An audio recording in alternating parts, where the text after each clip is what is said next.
Salve, YouTube hunters. Brad Goodspeed here. So my buddy Justin from Hauntcore Productions posted his 2013 ambient music or sound design for his haunt, his Red Scare haunted attraction, taking place this Halloween here in Ontario.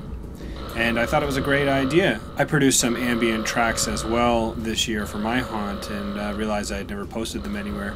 In fact, the only people who would have ever heard them would be the people who walk through the haunt, because obviously I replaced the sound in the videos I've done with music for the actual video. So just wanted to quickly give you a look at a couple of pieces of sound that I designed, and it's not really hard. If you have any kind of software in which you can edit video, you can also edit sound, and just, you know, find sound effects and ambient tracks from around the web, put them together. I mean, there's nothing wrong with the ambient tracks you can get in Halloween stores and on CDs. I mean, they're all perfectly fine. But if you have the need, as I did, for something a little more custom, just for whatever reason, putting sound effects together is really not that hard. You just put them together, play with the levels a little bit to make sure they, the one thing doesn't overpower the other, and you're golden. The first piece here is a track that was fed into my Peekaboo box.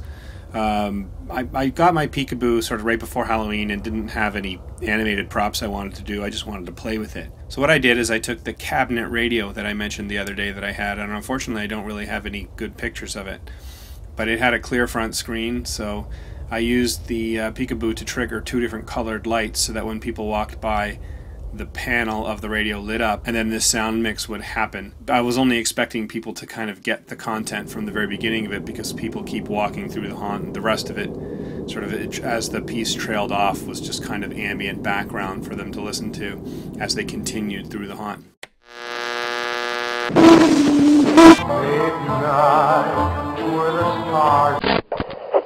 This just in, a mass murder has been reported in the village of Port Union, east of Toronto. Details are sketchy. We will report them. Always buy Chesterfield, the milder cigarette. 5 o'clock. Shadow. Use Gem Blades. Use Gem Blades. Day is gloomy, my hours are slumberless.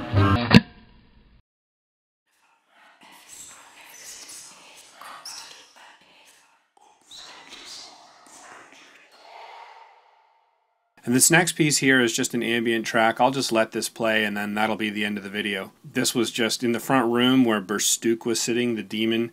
I had a number of fake trees and black lights in there. I had a bunch of glow-in-the-dark webbing that I sprayed with the web shooter. And I had Burstook, who was painted to look good in black light, but I wanted it to seem like a forest scene. My wife criticized me after I was done, telling me that there would be no crickets at that time of year in October, and I guess she's right. But I wanted to create this overall kind of spooky sound. I found lots of independent coyote sound effects. I mixed it together with obviously crickets and just ambient sounds, put a lot of reverb on it. So this piece is a little long. I'll just let it play, and you can have a look, have a listen, and maybe try this out for yourself this Halloween. So there you go. Happy haunting.